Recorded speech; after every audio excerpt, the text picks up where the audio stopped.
to Coffee and Conversation with Recovery Advocate Network, the nonprofit organization that strives to address the staggering disparity in resource availability for individuals suffering from mental health disorders, processing disorders, addictions, trauma healing, and sexual identity challenges. Together, we strive to end the stigma associated with these challenges so that true healing can begin.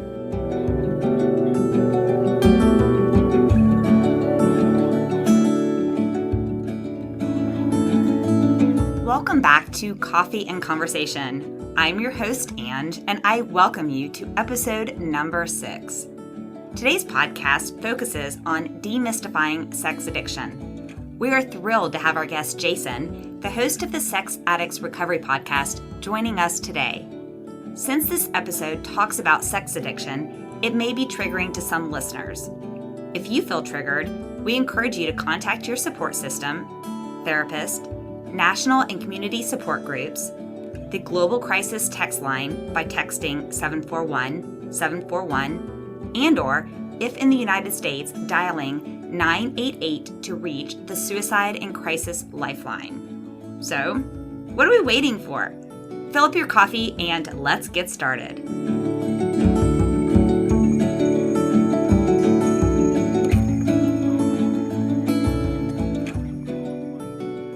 Today I'm here with Jason.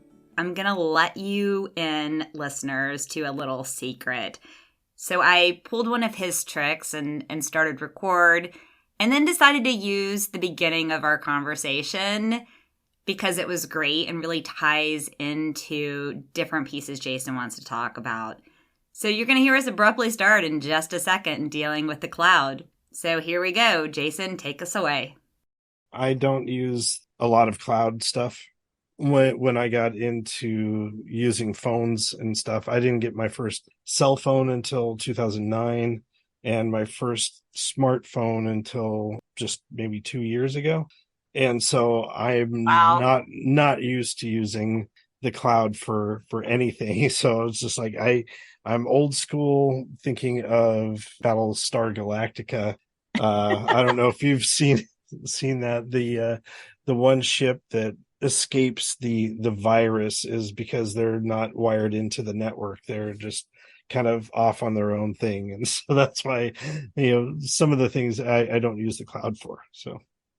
Well, good to know. And now, why don't we go ahead and introduce you now that we're talking about the cloud and maybe what delayed your entry into the cell phone world. Sure. That's probably part of your story. Oh, definitely. So welcome, everyone. This is Anne, your host, and I have with me today Jason.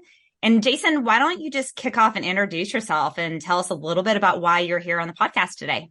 Yeah. Thank you so much, Ange, for having me. The reason that I am here is to talk about sex addiction and destigmatizing the label of being a sex addict. Yeah, I joined the rooms of Sex Addicts Anonymous in 2002.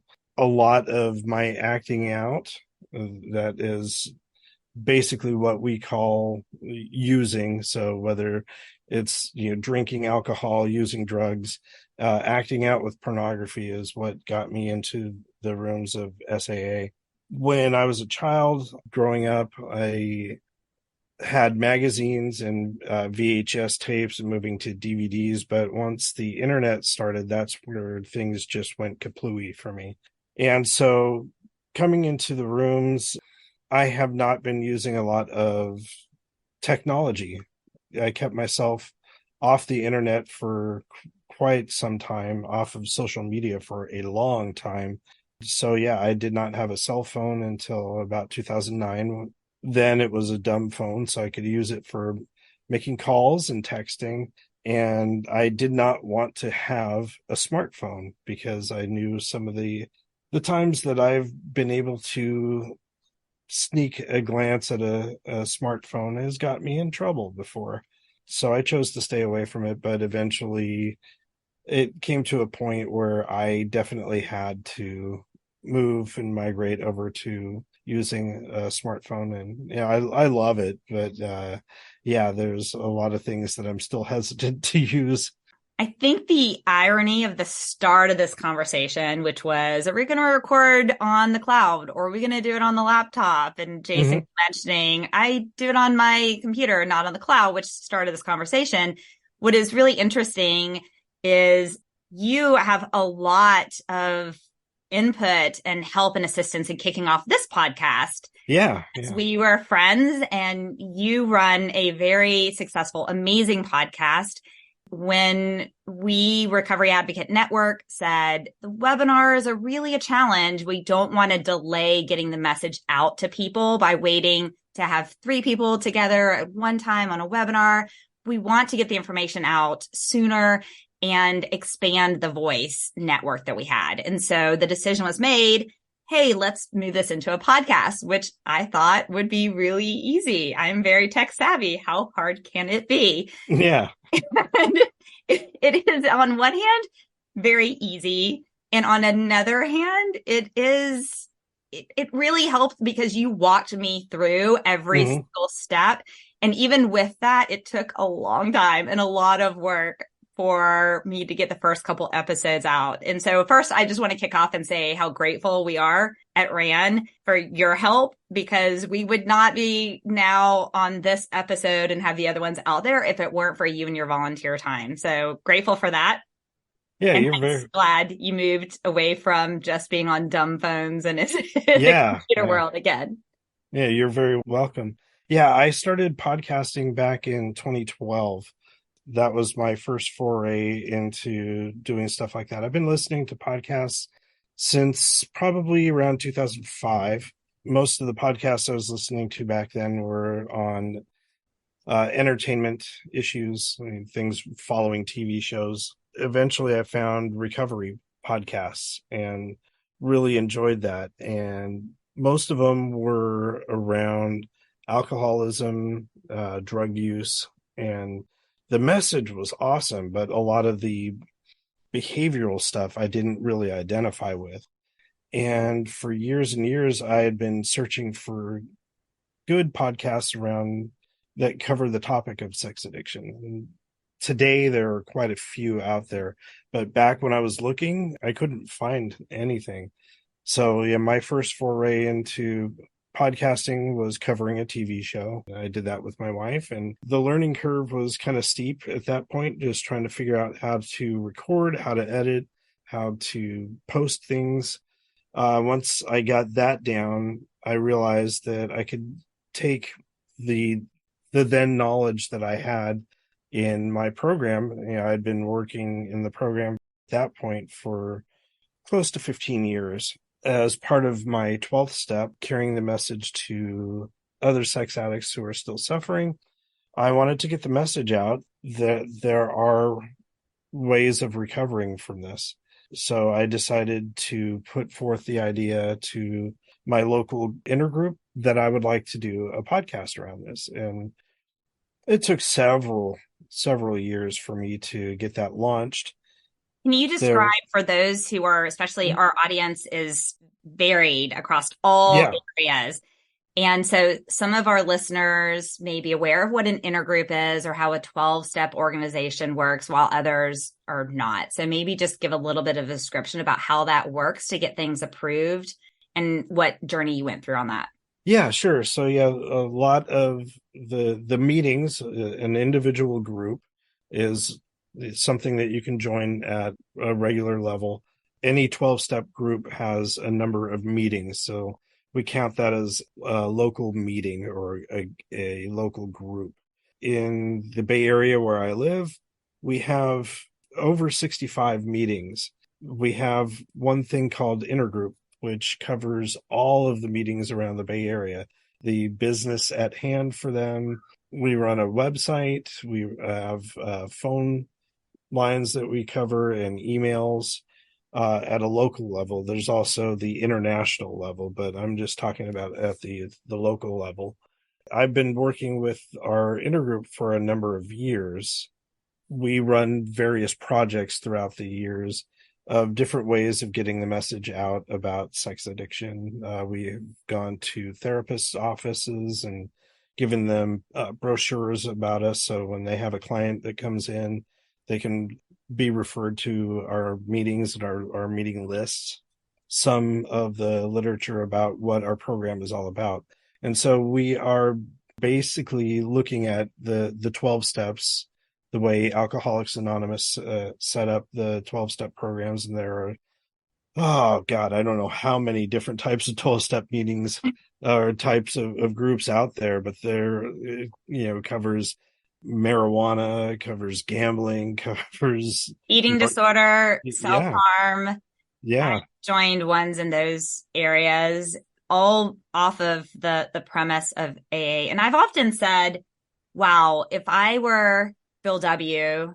and the team that originally started AA, if I could see today the level of influence across addictions that are in every spectrum you could imagine, wow, I would be really proud of what I'd accomplished to be able to bring recovery to people in all areas.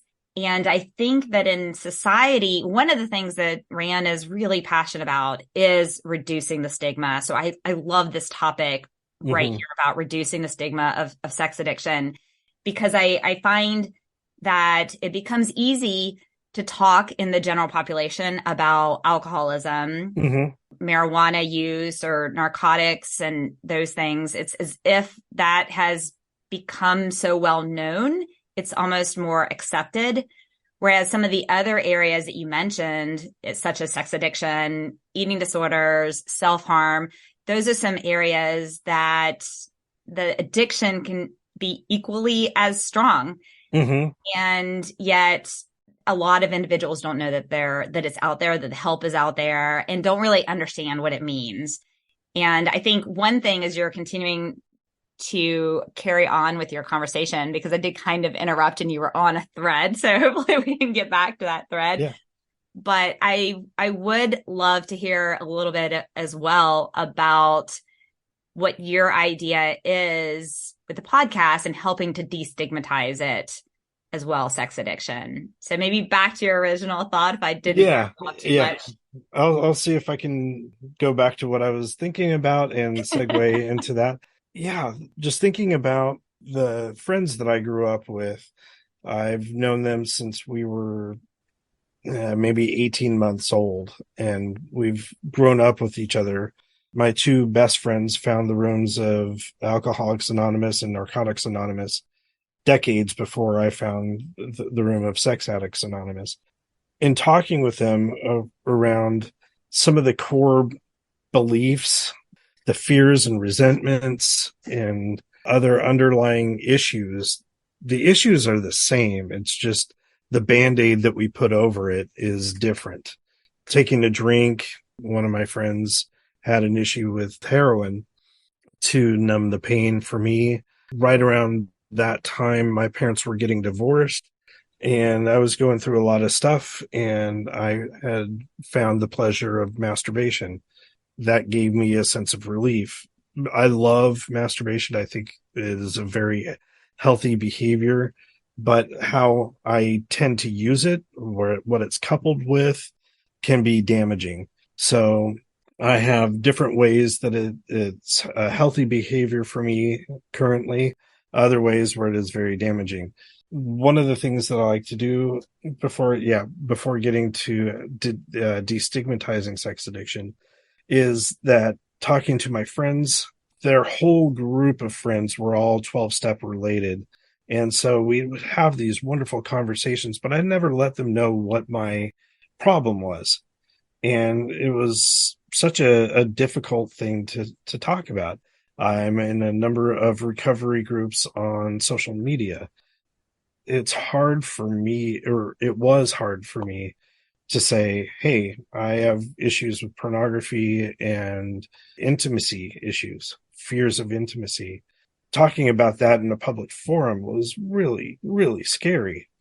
And once I finally started opening up in social media on the posts that I can get that out there, it enables other people to start talking about that.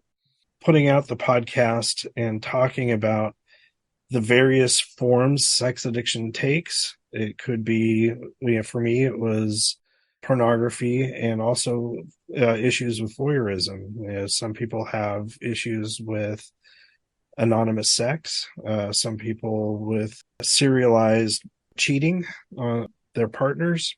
Other times there are legal consequences, people doing things that are illegal.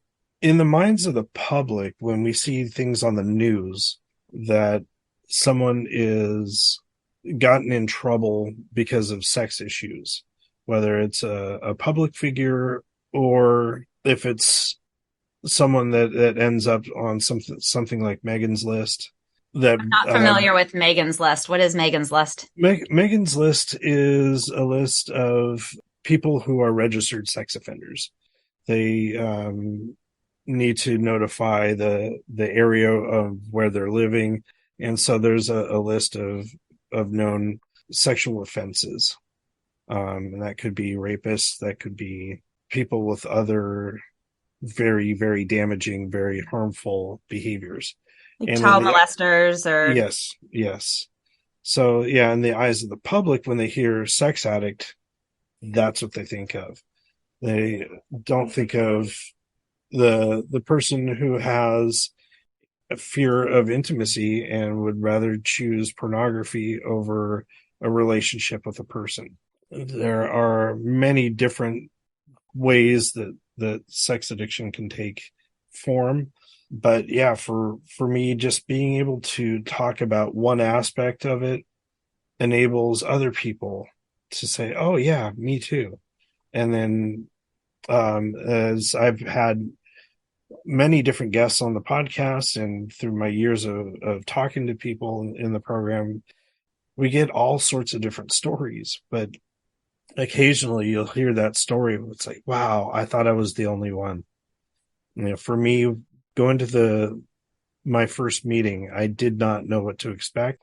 My second episode of the podcast that I do, we talked about what our misperceptions of what the program was going to be, and just thinking that it would be a bunch of trench coat pervs in a room. And then once, I've been in the rooms for over 20 years now, and these people are fantastic. I've had some really lifelong relationships, and just I marvel at the fact that how deep these connections have been. It's weird that we can be a room full of strangers and have such intimacy, sharing things that we're afraid to share with our partners, afraid to share with our friends and family. But in this close-knit group of people, we can open up and be honest about all those things. We've met some wonderful people and have been able to go out and attend concerts, go out hiking, do a lot of really fun activities with a lot of these people. What is often mystifying for people coming into the room for the first time and hearing the laughter in the room, it's like, I did not think that would be possible, because some of the stuff that we talk about is dark, it's deep, it's hurtful. But getting to know each other over years, there is a sense of playfulness that we have, and just being able to have laughs and enjoying each other's company. And I wanted to humanize people's stories.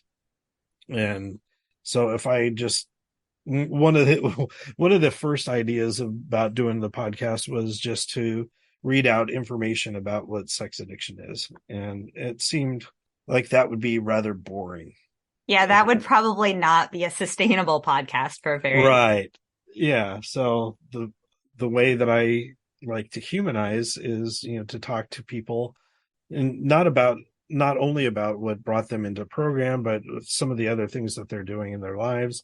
I am very, very passionate about music, and I will get to that in a sec. And so I will often segue from talking about a deep, dark story into music. And music is a common bond for quite a few of us. It doesn't work with everyone. Some people just, they don't vibe the same way. But coming into the program, the 12-step program, looking at the 12 steps, there are a lot of mentions of God. I was not sure that I would be able to work this program because I've never been a religious person.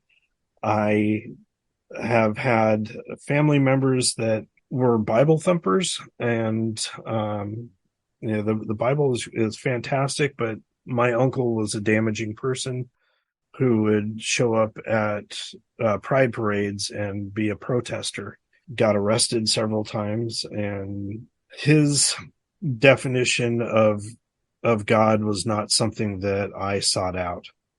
And so working the program for me, I did not know that I was going to be able to find a power greater than myself, and realizing that it didn't have to take form of religion, that I could turn to something else that is greater than myself.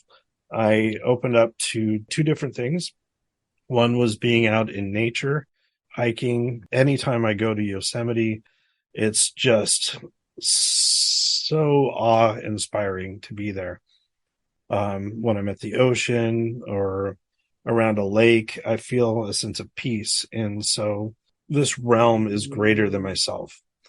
So what I was talking about earlier with music, I am a guitarist. I've been playing for a number of years. I listen to wide variety of different types of music, and I've been going to concerts since I was like 13 or 14, something that I still continue to do to this day.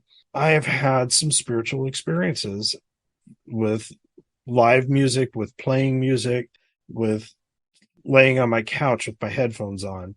And I realized that this is another power that's greater than myself. And so those two aspects of nature and music were enough to propel me through steps 2 and 3, which are finding a power greater than ourselves and allowing that to work in our lives. And so I continue to use that to this day, and it changes over the years how I'm feeling about it. But what I will often do on the podcast is either play music or talk about different types of music. The most recent episode that I put up talked about throat singing and Mongolian. It's like so cool. I'm halfway through the episode listening to it. By the way, for listeners, I will put the link to the Sex Addicts Recovery Podcast in the show notes. You can find it on all major platforms. I highly recommend. You've published 98 episodes. Yep. And I think it's something that everyone should listen to, all of them, because one of the things with myself listening to them is hearing those unique stories from people from all walks of life with all levels of experience. It's not this mindset of, oh, that person's a sex addict, therefore they are a criminal, which is what I believe most society believes. They don't think that as much about an alcoholic or some of the other addictions, but for some reason, as you mentioned, like the Megan's List and those things, it's as if society has said sex addiction, criminal, and put them together. And that could not be further from the truth of the reality of both the addiction, what brought on the addiction for most individuals. I know in most of the episodes that I've heard and individuals that I know, so much child abuse has led into it. And so I believe even listening to the stories as a mother, hearing the stories and the repeated conversations of individuals talking about child abuse and how it impacted their sexuality, their ability to have intimacy with their partners and with themselves, their ability to connect to individuals on different levels, how much that early childhood experience has had an impact on that throughout life. And I love some of the stories that tie into that. So I'll, go back to, but I was listening to episode 98 and I'm working through listening to the music. You and I have that in common. We both strongly believe music and recovery for trauma and for addictions or for whatever it is you're recovering for can be so powerful. So I'm super excited to listen to the rest of it. Yeah. I've done a number of workshops, whether it's been at our local retreat or at an international convention on music and recovery, and just how how much we connect with different types of music.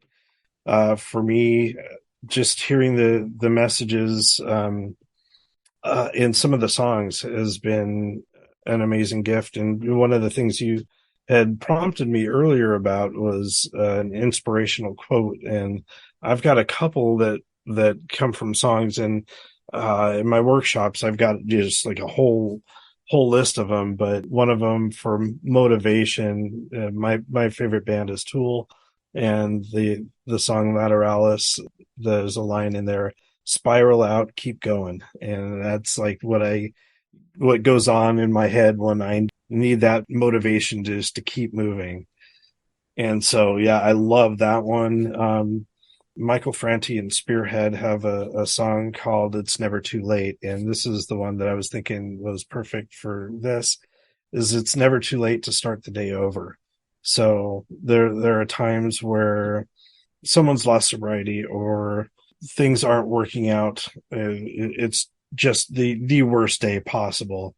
It's like, oh, you can restart your day. And it's like, things up until this point have been bad, but I can make this the start of my day, and everything from here can be much better. And so that's another one that I love to share at meetings. When I hear people saying that they're down on themselves, hey, you're at this meeting, you can start your day over from now and turn it into something positive. Wow, that is amazing. And yes, one of the things I want to feature on this podcast in a similar way you feature music from your guests in your podcast is I strongly believe in surrounding myself with motivational phrases. Mm-hmm. I have "Be brave, be badass" tattooed on my arm to remind me every day. And I have throughout my home my favorite quotes that when I'm feeling stressed, when I'm feeling triggered, when I'm depressed, when I'm tired, when I'm ornery, those phrases really take me back a moment. And Mm-hmm. it's like in that movie, which one is it, where he's like, "Woosah," he rubs his ears. Oh, yeah. Oh my gosh, what is that movie? Because it's that Serenity Now moment, right? Right. I can hear that motivational phrase and pause and say, okay, it's never too late to start today over again. Like we still have the rest of the day. So I love that. So one of the things I was thinking is maybe if you could share a little bit, RAN is passionate about removing the stigma and also providing insight into resources for healing and into resources for recovery. The founding members of RAN met each other at a treatment center where we were sitting around and people would be there one day and much what you were talking about, we would drink coffee and we all had different backgrounds. I mean, I was there for eating disorder at this time and working through my trauma, but other people were there at my coffee table with grief over the loss of a child that they had lost, over PTSD. There was a member who worked with the 9/11 incidences in Washington, D.C. and was a police officer there. And that's not the correct word for what her role was, but it was basically a police officer in the park services there in 9/11 and had PTSD from that. Also people who had suffered from suicidal ideations and attempts and alcohol. And so we'd all sit at this table, and what we had in common is we were suffering or struggling with something. And so we were there for some sort of recovery. When you're in treatment, my experience has been is you get to know the individuals who really want to recover and the ones who are just there and they really don't want to recover, right? That becomes really obvious. And unfortunately, we would see individuals who are working really hard that suddenly their insurance would come up for review, their insurance would drop them and immediately send them home. Or they would need to go to a sober living and couldn't afford a sober living housing. Or they needed PHP, partial hospitalization, or some sort of resource out and couldn't have it because the insurance has not covered it. And I don't know how those type of benefits tie into sex addiction. I don't know if it's a challenge in a sex addiction in order to get into residential treatment centers. I'm not sure what that looks like. I don't know if you have any insight into that from either yourself or some of your guests. But a big part of that is also trying to say, okay, as an organization, how can we, one, make society in general aware that there's this huge resource constraint and lack of appropriate resources in a variety of areas.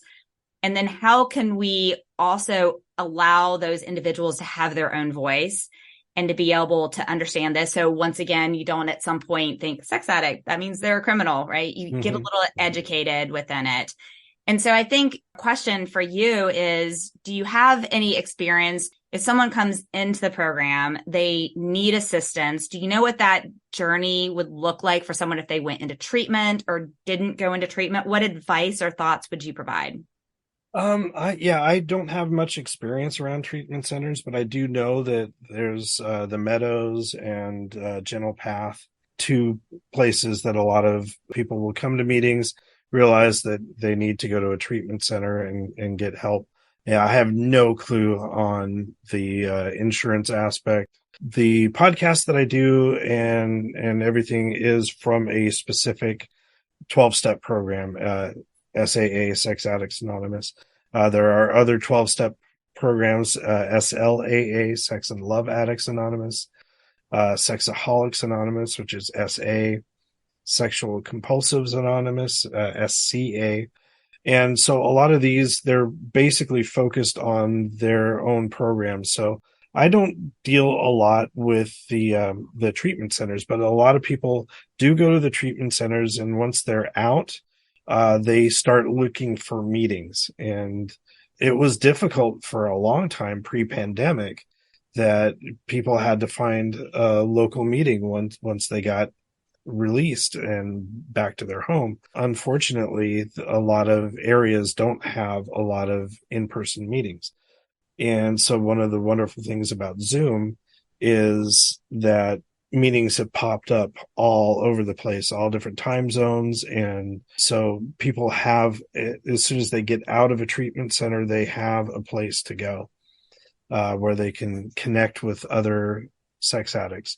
And so that has been a tremendous thing. We've gotten a number of emails saying, yeah, my husband's just about to leave a treatment center. Do you have any recommendations for meetings that he can get to, or anyone willing to sponsor? And so what we call the International Service Organization, they are like the central hub for our program, that they will have a list of people who are willing to be sponsors. They also sponsor people in prisons. So that's another aspect, but there are resources once people come out of treatment centers and into meetings that we can definitely help out with. It's just the business side, I don't have a clue about. I have a few friends that have gone, but I don't really know all that much about them. One of the things that I love about the 12-step programs, when I've talked to individuals who've been through a variety of them, and really tying back to the individuals who really want recovery and are really working hard, is that they often say, maybe my sex addiction was one of the best things that ever happened to me, or which it sounds crazy when you hear it. However, I've heard so many share about how they've grown through having a sponsor, who I think of a sponsor as being almost like your life mentor, the person who's going to tell you exactly what you probably do not want to hear. And I think a lot of the world needs to have more sponsors that will give it to them like they want to.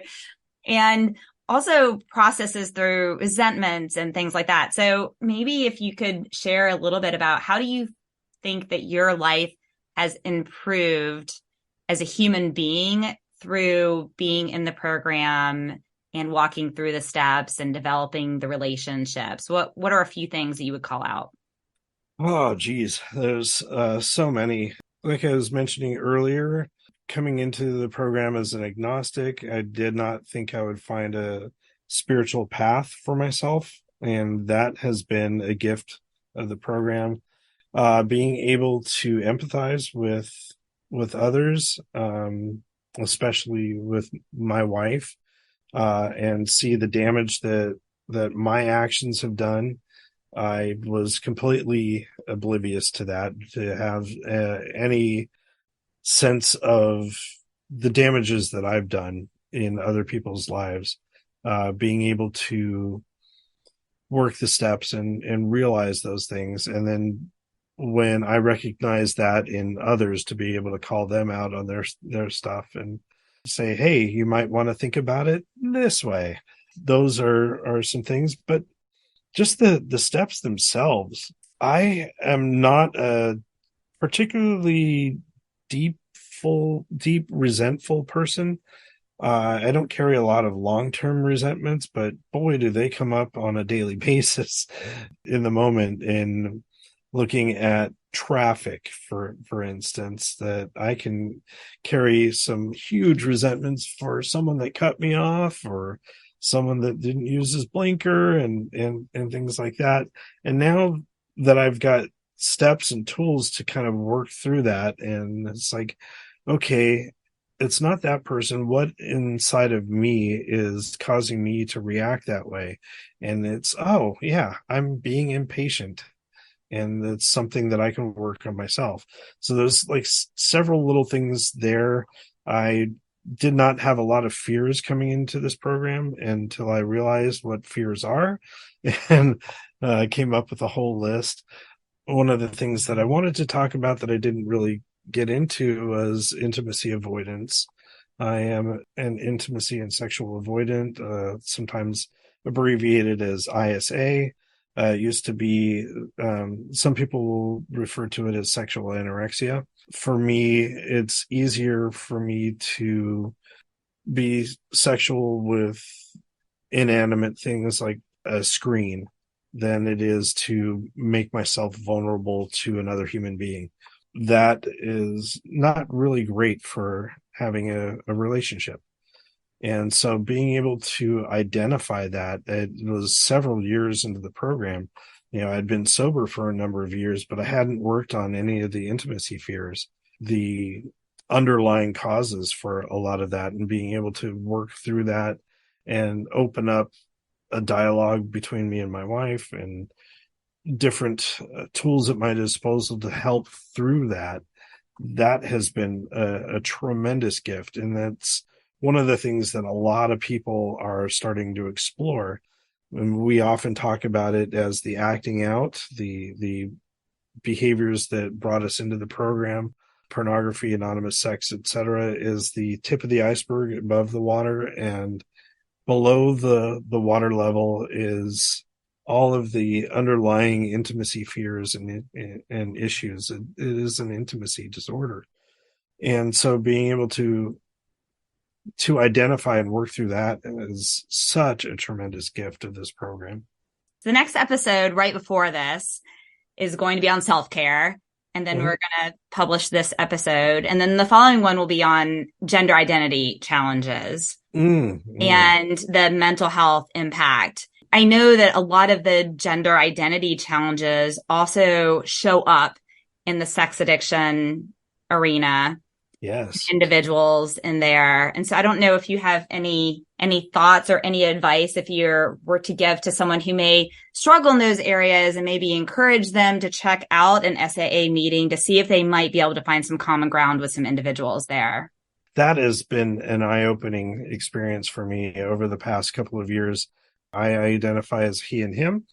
Really love that about Zoom, as we've been able to put that down next to our names. How we identify.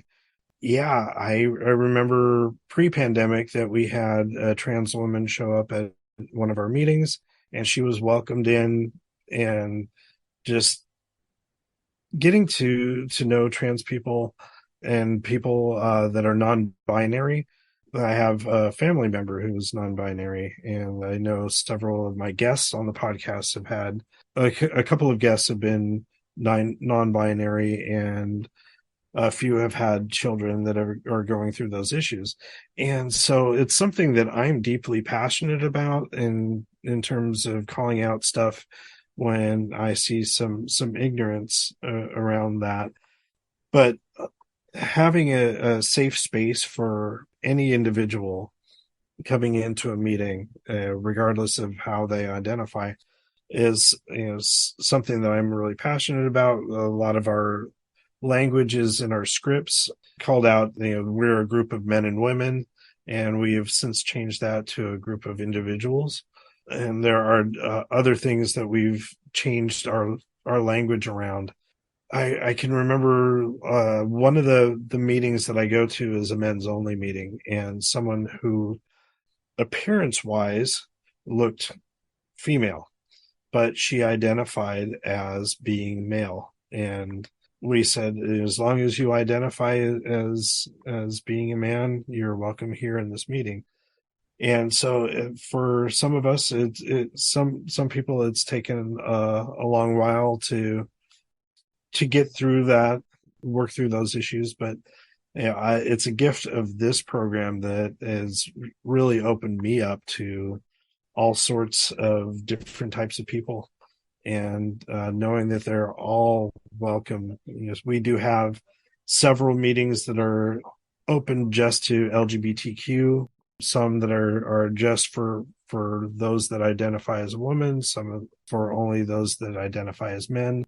And we have BIPOC meetings as well. And so we have meetings that can fit for all. And then we have other specified meetings that are for a smaller group to work through issues that don't really reflect the rest of the population. So it's really awesome to have meetings like that can be there for everyone. And I do want to clarify that I'm not saying that everyone who has a gender identity challenge is sex addict. They are not mutually inclusive or exclusive of each other. So really tying into how it relates to those who fall into both of those categories. And I love what you've shared. I recently in my company have worked to try and change all my job descriptions to, instead of saying he or she should do this, the individual, or they should do this, to be inclusive of people and individuals from all walks of life. And so I love that SAA has made those changes in the program. And I think especially in an area of an addiction that to most of the world feels very taboo, to be so open and inclusive of individuals from all walks of life. Because I just believe the message is everyone deserves recovery, whatever that recovery looks for them as an individual. So that is amazing. So are there any parting words that you would like to share to make sure the audience learns about demystifying sex addiction, about your personal journey, or about the podcast? If you want to tune into the podcast, we have a number of people that identify as sex addicts in our that I guess that's a bulk of our audience, but we do have lots of partners that listen, a lot of therapists that listen, that recommend the program to their clients after listening to the podcast. One of the things I wanted to mention earlier is it's been just really touching to hear emails or to receive emails from people around the world that are listening to this. And I originally started this to be kind of a Bay Area thing, knowing that it would reach out to the general public, but to hear that someone in Singapore has found the podcast, there are no meetings in that area, and Saudi Arabia as well. The podcast is a primary source for getting program information. Yeah, in terms of some closing statements, I continue to strive to do what I can to share different types of stories on the podcast. Not just stories, but some of the times we cover different steps, different traditions, and things like that, different bits of information that has been eye-opening for a lot of people that are even in our program. They've been in our program for a while. It's like, oh, wow, I never knew about that. And so that has been a tremendous gift. My next question that I was thinking about, you mentioned the audience that listens to the podcast, and you mentioned partners. So can you just maybe talk a little bit about COSA and how COSA falls in? And then towards the end, after that, if you'll tell listeners how, if they want to be a guest on the podcast, how they can reach out to you and be a guest as well. Awesome. Yeah, so there are partner programs for SAA. The partner program is called COSA, C-O-S-A. It used to stand for Co-Addicts of Sex Addicts.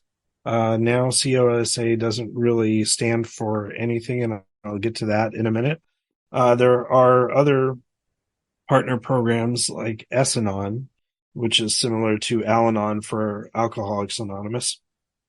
But yeah, our partner program that we usually couple our conventions with and speakers with is COSA.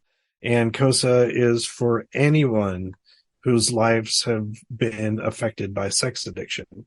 So it could be a partner, it could be a family member, it could be a sex addict themselves that have been abused by a sex addict in their childhood.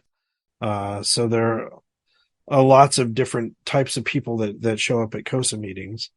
But yeah, we do often have COSA and SAA speaker events that come together.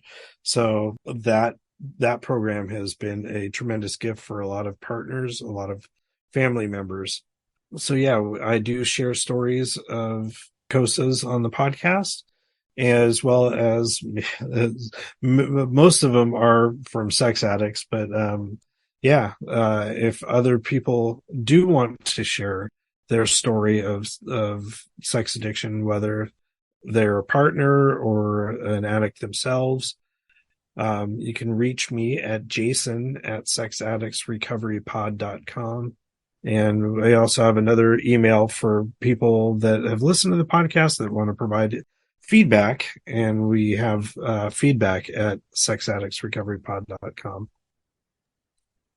Love it. And I'll include both of those in the show notes. What I'm going to ask you to do, Jason, is send me the information to your quotes. I'll include in the outro a snippet of your songs that you have for your motivational. I'll steal that tip from you and what you do. So I'm grateful for that. And I just want to give you a heartfelt thanks for joining us for Coffee and Conversation. This has been amazing. We're really grateful to you. Yeah, and I'm really thankful for this opportunity. Anytime that I can get the message out that Sex Addicts Anonymous and other S programs are out there, it is such a tremendous opportunity for me to get that message out there. So thank you, Ange. Love it. Thank you. You just listened to episode 6, featuring our guest, Jason, the host of Sex Addicts Recovery Podcast. It was an honor to spend time learning from Jason to both help demystify sex addiction and reduce the stigma associated with it. During this episode, Jason shared quotes from 2 songs that are motivational to him. The first was Lateralus by Tool, where he highlighted the verse, "Spiral out, keep going."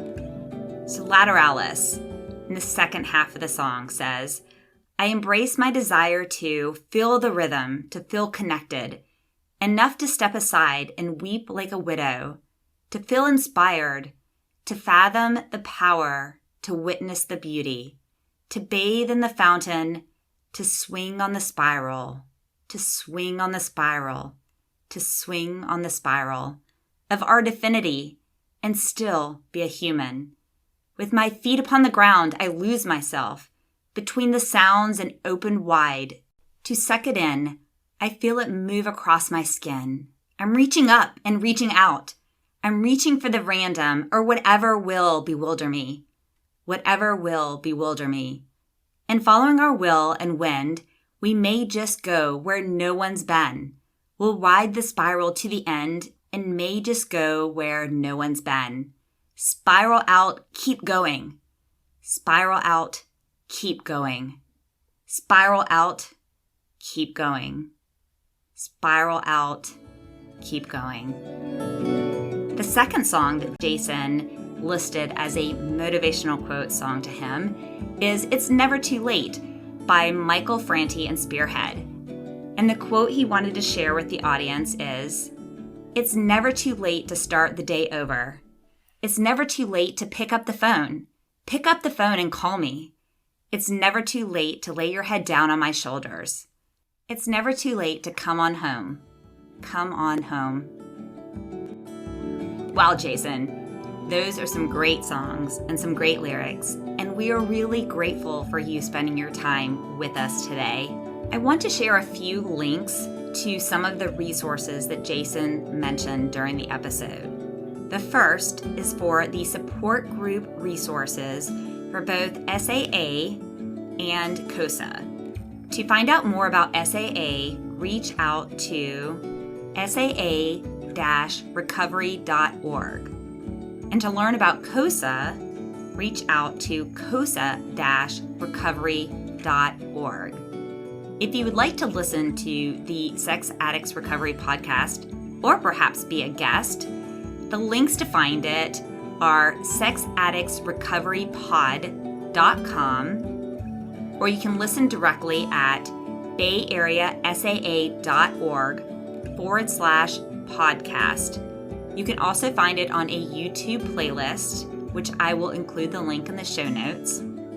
If you want to reach out to Jason, email him at jason@sexaddictsrecoverypod.com, or to provide feedback, email feedback@sexaddictsrecoverypod.com. Thanks so much, Jason. As a reminder to our audience, the experiences and advice expressed by these guests are their own stories. Ran is passionate about opening the doors for all voices and experiences, not just those expressed in any particular podcast. If you have found this or other podcast episodes meaningful, we encourage you to share them on your favorite social network. It also helps if you give us an awesome rating so that we are more likely to pop up when someone else needs to hear these stories. If you would like to share your experiences or expertise, we encourage you to be a future guest by emailing us at podcast@recoveryadvocatenetwork.org, or submit a blog post by emailing blog@recoveryadvocatenetwork.org. Thanks for enjoying your coffee with us as we continue sharing these meaningful conversations together. In case you're wondering, every individual working with RAN does so on a 100% volunteer basis. All funds raised go to support the mission. So don't forget to love, not like, our podcast and subscribe. We have quite a few amazing guests booked for future episodes. Trust me, you won't want to miss them. So subscribe today. We hope you will also connect with us at www.recoveryadvocatenetwork.org, where you can donate to the mission, read blog posts, and stay in the loop about upcoming events, including our fundraising auction coming up in October. Follow us on Facebook and Instagram at Recovery Advocate Network, and on Twitter at Ran to Wellness. If this episode was triggering to you, we encourage you to contact your support system, therapist, national and community support groups, the Global Crisis Text Line by texting 741-741, and or, if in the U.S., dialing 988 to reach the Suicide and Crisis Lifeline. Asking for help is not a sign for weakness. If you wish to provide feedback, please feel free to leave comments on the episode or email us. Now, back to your coffee.